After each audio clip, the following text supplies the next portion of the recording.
So real quick, I know you guys probably seen my last video, but I do want to make this an important issue, and I want to point out the fact that we live with proof of how ignorant and arrogant we live every day.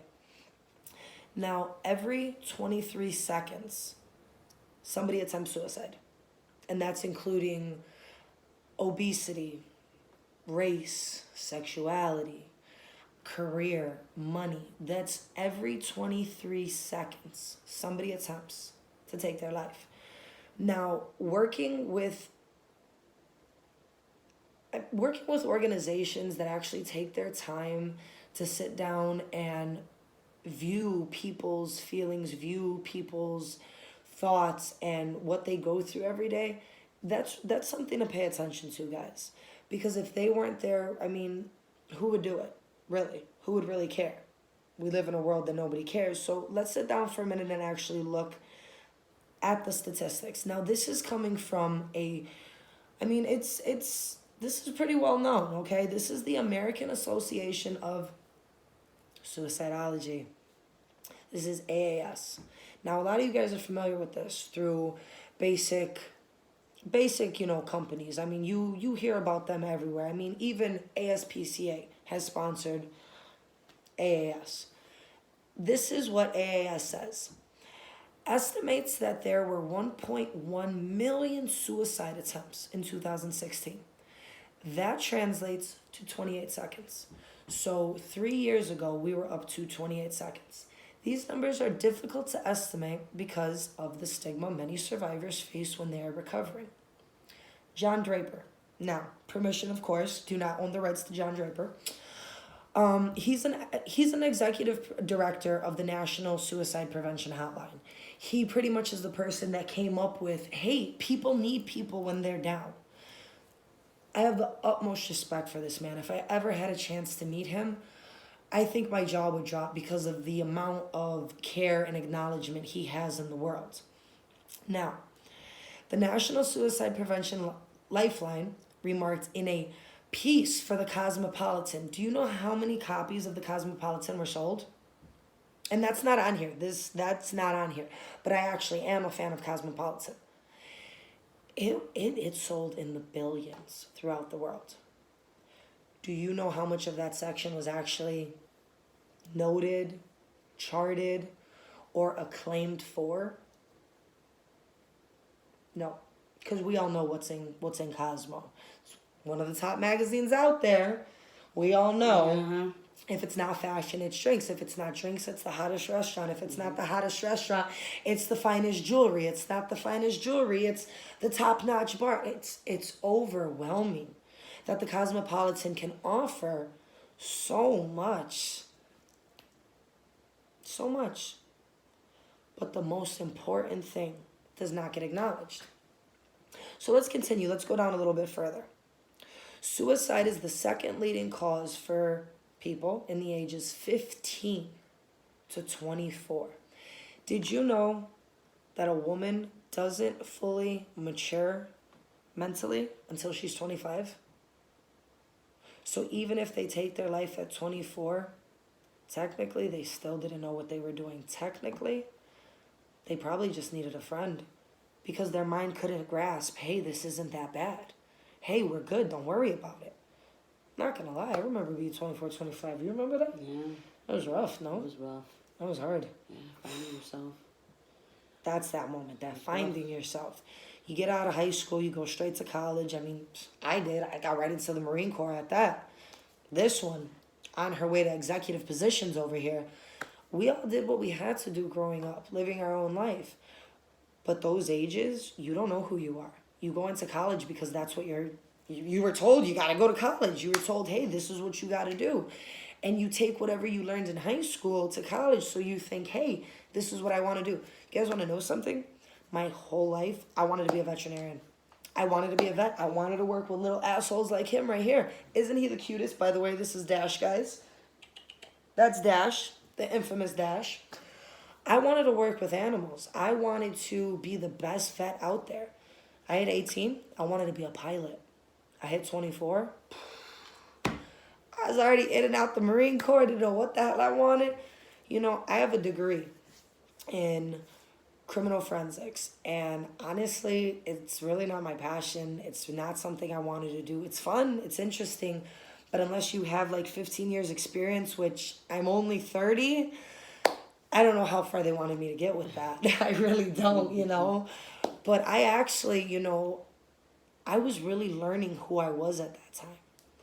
So let's go back to that. Suicide is the second leading cause of people's ages 15 to 24.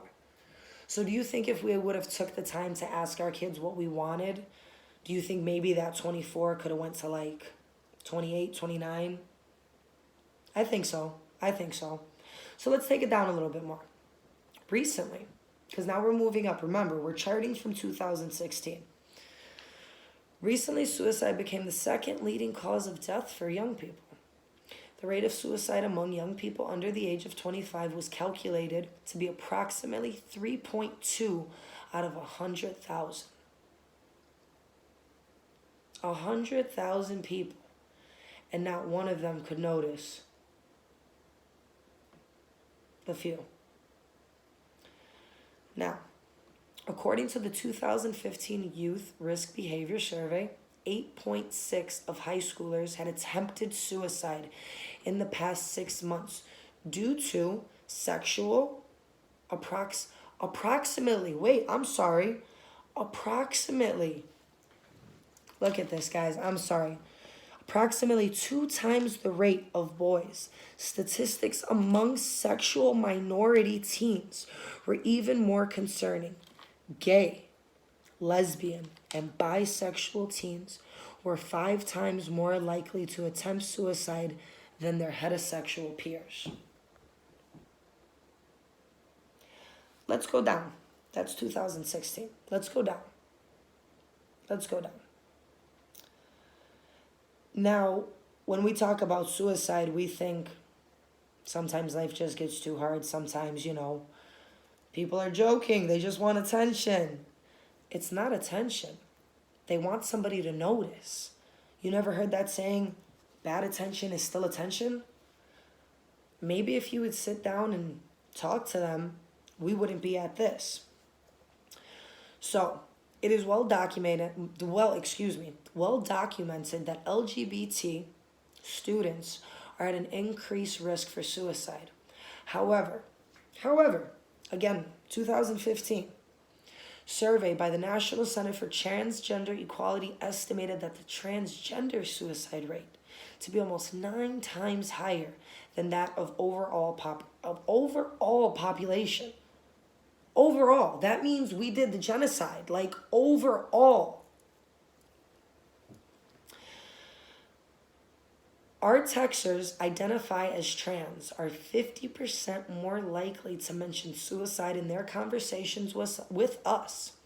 Those identifying as transgenders often face a unique set of challenges, such as lack of success, lack of access to trans-specific health care. That increases their risk of suicide. Do you know why? Do you know why transgender kids freak out? Because they don't have the hormonal treatment they need? Do you know they need estrogen and testosterone to live a life, not a happy life, not a sad life, to live a life? Okay? And their life. Yeah. At that. Their life. Montana lost 26 teens this year. 2019. Alaska lost 25. Wyoming, 25. New Mexico, 22. Utah, 21. These are all minors, our children, our babies that we're allowing to be taken from us. So I just wanted to throw out there what we're really dealing with.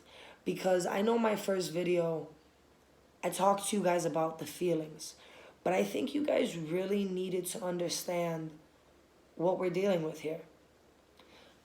25 kids. A kid to each family, we'll say. 25 families buried their child. 25 families closed their bedroom door and will never go in it again. 25 families sat on their couch waiting to see their baby in a box and knew it was their fault. You can stop that. Don't be the next 25. Let's bring that 25 to a 0. Let's bring that 25 some justice. Let's bring these kids around the world a reason to stay alive. Stop giving these kids a reason to die. Every day our babies are dying. Give your children a reason to live. I mean, you did give them that life after all, right? All right, guys. Have a good night. Think about everything we said. Just know we love you and we're here. Hit that comment. Hit that subscribe. Hit that like. We gonna be here. Have a good one.